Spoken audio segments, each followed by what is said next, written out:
And now Mr. Farage for the FD Group. Thank you. What we're seeing in this chamber this morning, and indeed across the whole of Europe, is an irreconcilable cultural difference between Greece and Germany, a split between the north and the south of Europe. The European project is actually beginning to die. Nobody in this room will recognise that, but actually the peoples of Europe are saying we were never asked whether we wanted this. This has been foisted upon us. And we need to understand why EMU doesn't work. Those monsters, Kohl and Mitterrand, backed up with a clever but dangerous Delors, believed that if they put in place an economic and monetary union, then as night follows day, there would be political union, that there would be an acceptance of this project, that the north and south of Europe would converge, that we'd all start to love each other, that we'd all begin to feel a European identity, that we'd all begin to show allegiance to the flag and the anthem. Those of us, of course, that criticised this were told that we were extremists and we lacked vision. Well, one vision we didn't lack is we understood that the countries of Europe are different, and that if you try and force together different people or different economies without first seeking the consent of those people, it is unlikely to work. And the plan has failed. This isn't just Greece we're talking about today.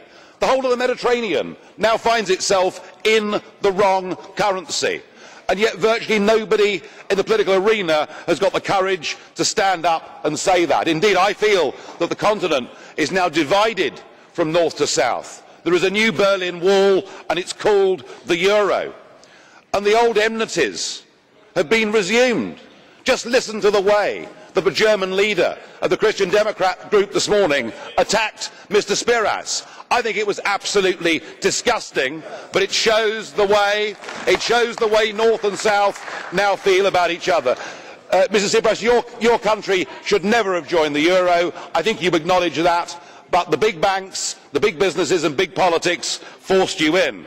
Goldman Sachs, the German arms manufacturers, they were all very happy. And when the bailouts began, they weren't for the Greek people. Those bailouts were to bail out French, German and Italian banks. They haven't helped you at all. And these years of austerity, these years of high unemployment, of increasing poverty, none of it's worked. In fact, your debt GDP ratio has gone from 100% at the start of the crisis to 180% right now. It would be madness, sir, to continue on this course. You have been very brave. You called that referendum when one of your predecessors tried to do the same. The bully boys of Brussels had him removed. They tried their best again. Mr. Juncker said you would have to leave the euro and leave the European Union. Even Mr. Schulz, the President of the Parliament, who one would have thought might be neutral, said that if the Greeks voted no, their power supplies may even go down. There were threats and bullying, but the Greeks stood firm. But, sir, you cannot have your cake and eat it. They will give you no more, these people. They can't afford to. If they give you more, they'll have to give other Eurozone members more. So your moment has come. And frankly, if you've got the courage, you should lead the Greek people out of the Eurozone with your head held high. Get back your democracy. Get back control of your country. Give your people the leadership and the hope that they crave. Yes, it'll be tough for the first few months, but with a devalued currency and with friends of Greece all over the world, you will recover.